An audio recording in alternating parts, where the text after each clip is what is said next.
J'allais dire non, mais je pense que oui, en fait, sans le savoir, dans la mesure où j'ai vraiment commencé à écrire ce que j'écris quand je suis arrivée à Paris en 95-96. Donc c'est sans doute pas un motif, je dirais, que j'ai choisi ou obsédant en tant que tel, en tant que personnage, mais je crois que l'espèce d'effervescence, le rythme a joué, puis tout simplement l'accès à la culture généralisée, enfin, qui moi, débarquant d'une petite île, était assez choquant dans le sens positif du terme, a dû beaucoup jouer tout de même. Je suis plus dans le corps, dans le vécu que dans les idées de toute façon. Donc oui, je pense que oui. Et ce qui est assez drôle d'ailleurs, c'est que quand je suis arrivée, j'ai habité tout près d'ici, puisque c'était dans les tours du 13e, donc c'est un paysage que je connais bien et qui m'a beaucoup plu. Premier abord, non seulement parce que c'était la ville, mais habitant au 34e étage d'une tour, pour moi, c'était autant le ciel que la ville. C'était ça qui était paradoxal. C'est que j'avais quitté un paysage avec la mer, une nature très forte, des odeurs très fortes, et je me suis retrouvée comme un oiseau perché. Et franchement, le ciel, pour moi, a remplacé la mer. Et ça a été je pense que sans ce 34e étage d'une tour, j'aurais pas pu continuer à vivre à Paris. Il y a beaucoup d'écritures que je trouve très très bien, mais qui ne me surprennent pas, dans la mesure où justement elles sont nées d'une histoire que je connais très bien. C'est les gens qui ont lu les mêmes choses que moi, et il y a un petit côté pastiche, pas au sens négatif, mais enfin grande reproduction en tout cas de ces schémas et de ces écritures qu'on adore et qu'on respecte beaucoup. C'est évidemment une part importante, la lecture, la répétition, l'origine, mais je suis davantage excitée en tant que lecteur par quelque chose qui déplace mes attentes et qui me surprend. Évidemment, moi j'ai un champ quand même assez choisi de littérature, puisque ce que je publie chez Lorlis part toujours d'une idée d'expérimentation, de mélange des genres, etc. Mais voilà, j'aime bien qu'on passe à l'étape supérieure de ça. Même si c'est un peu abstrait, et c'est de toute façon, comme tu le sais, très difficile à définir ce genre d'expérience de lecture. Expérimentation, c'est ne pas se couler dans une forme de façon paresseuse. C'est ne pas accepter une sorte d'écriture anxiolytique ou simple et remettre en question, se remettre en question d'abord. Je pense pas qu'on puisse... Enfin, c'est très personnel, mais j'aimerais pas aborder un livre en m'ennuyant et en me disant que voilà, je mets mes pas dans des pas et que je continue des choses. Mais expérimentation, évidemment, ça ne contredit pas le plaisir du lecteur pour moi. L'idée, c'est vraiment à la fois que l'écrivain se remette en question la forme, mais pas du tout qu'il mette de côté le lecteur. Au contraire, c'est une certaine notion de jeu, c'est très ludique, c'est un dépassement de la forme, mais ça peut prendre beaucoup de formes différentes. Oui et non, parce que mon premier livre s'appelait Héros Peccadille, ce qui est quand même assez Robert historique de la langue française. Moi, j'aime beaucoup les auteurs latins. Voilà, je lis beaucoup Ovide, etc. Oui, c'est vrai que j'ai pris un motif très contemporain.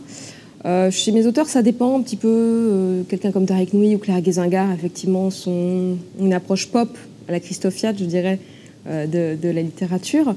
Mais quand on prend quelqu'un comme Emmanuel Tuny, par exemple, avec son Corbière le Crevant ou Mademoiselle de Biche, lui, il est vraiment dans une vision très verticale de la littérature, avec à la fois des références pour Mademoiselle de Biche très pop et contemporaines, comme la façon d'insérer des fausses chansons populaires dans le texte, et puis des références beaucoup plus antiques, des jeux de mots étymologiques.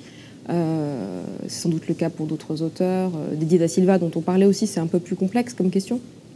Donc oui, il y a parfois ce choix d'un motif présent, peut-être justement parce que ça parle à beaucoup, parce que c'est un symbole pour penser le présent et ce qui va se passer et pourquoi. Moi, Elvis, c'était vraiment en tant qu'icône représentant le passage d'un monde à un autre, de reproductibilité d'une image, etc., que ça m'intéressait. Donc finalement, plus politique que parce que j'aimais les chansons d'Elvis, il faut bien le dire.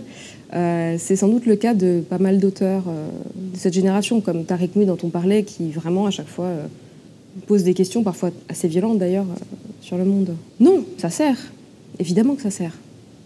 Tout dépend du positionnement de l'auteur, mais évidemment ça sert, parce qu'on est quand même dans un monde où on ne fait pas des livres pour écrire sur les fleurs. Il y a un investissement politique, dont je parlais tout à l'heure, de l'écrivain qui est très important.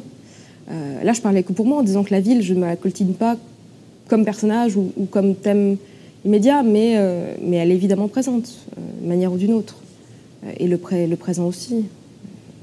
C'est certain. Mais après, on a chacun des manières... on en parlait d'ailleurs de ça concernant les chansons politiques. Voilà. Il y a des gens qui arrivent à prendre les choses de face, avec des chansons politiques, avec des vers de 8 pieds, avec des mots genre rouge, sang. Hein. Et puis il y a des gens dont je fais partie qui préfèrent les voix un peu plus détournées, qui ne sont pas forcément les moins directes d'ailleurs, je pense. Mais voilà, moi j'ai toujours une façon un peu... avec des circonvolutions d'aborder les choses. Non.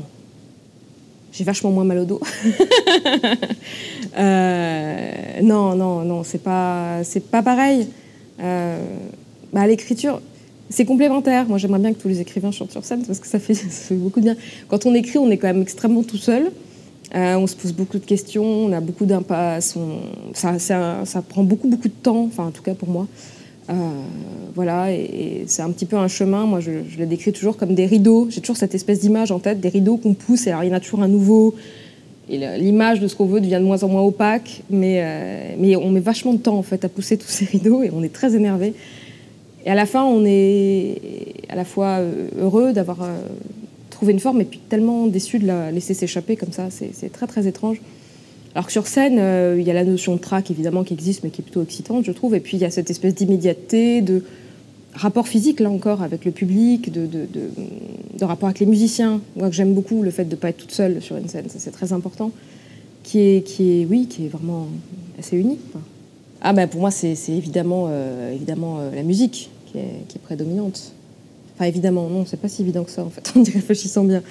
Parce que pour Elvis, qui est le dernier livre, j'ai vraiment voulu expérimenter une sorte d'écriture musicale, avec des refrains, un rythme. C'est d'ailleurs pas très pensé, ça se faisait de manière assez intuitive, puisque je fais de la musique depuis assez longtemps. Mais en même temps, c'est vrai que je me suis beaucoup basée sur des images d'Elvis. C'est vraiment des clichés, puisque chaque page est une unité en elle-même qu'on feuillette un peu comme un flipbook. Et voilà, j'ai voulu à chaque fois travailler sur un portrait d'Elvis, quelque chose, une image. Donc c'est un petit peu l'intrication des deux, même si je pense qu'à la lecture, notamment à la lecture publique, ce qui ressort avant tout, c'est la musicalité de la langue. Après, pour le reste, on verra. C'est vrai que j'ai d'autres projets, notamment un sur Glenn Gould, qui évidemment ça s'attache aussi à parler musique, et plutôt fugue et contrepoint que ritournelle d'ailleurs. Risque. Je pense que il faut vraiment risquer. Ça m'arrive des fois que des gens viennent me voir en disant comment on fait pour se mettre à écrire. Et je dis il faut vraiment se jeter à l'eau terriblement et n'avoir peur de rien. Après, les formes importent peu.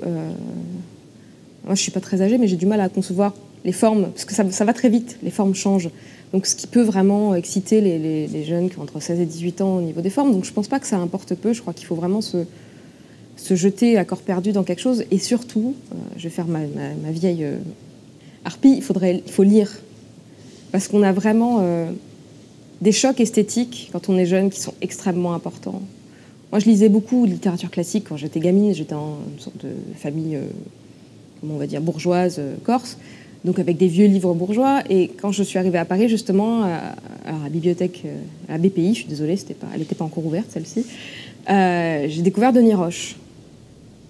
Par hasard, un peu, j'ai ouvert notre antéfixe et j'ai quasiment fait un malaise sur place, tellement c'était quelque chose, une forme qui a bouleversé tout ce que j'imaginais auparavant.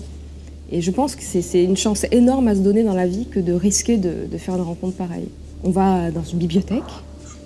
On peut draguer en même temps dans la bibliothèque, c'est ça qui est bien. On peut faire plein de choses. On va dans une bibliothèque, on va dans une librairie. On prend le risque d'ouvrir des choses au hasard et de voir ce qui va se passer. C'est là que percevoir est important et que les deux sont liés, le risque et la perception, parce que il faut pas... Il y a Emmanuel Aucard qui avait fait un très bon livre là-dessus, Tout le monde se ressemble. Voilà. Il ne faut pas avoir des réflexes conditionnés, se dire, voilà, j'ouvre une porte, la fenêtre est là, pareil, j'ouvre un livre, l'histoire commence comme ça, tel personnage, ça va être le héros parce que machin. Non, il faut dire, j'ouvre un livre, je ne sais pas ce que c'est un nouveau monde, c'est un nouvel univers, et je vais attendre de voir ce qui se passe en moi quand je le lis. Et ça, c'est essentiel.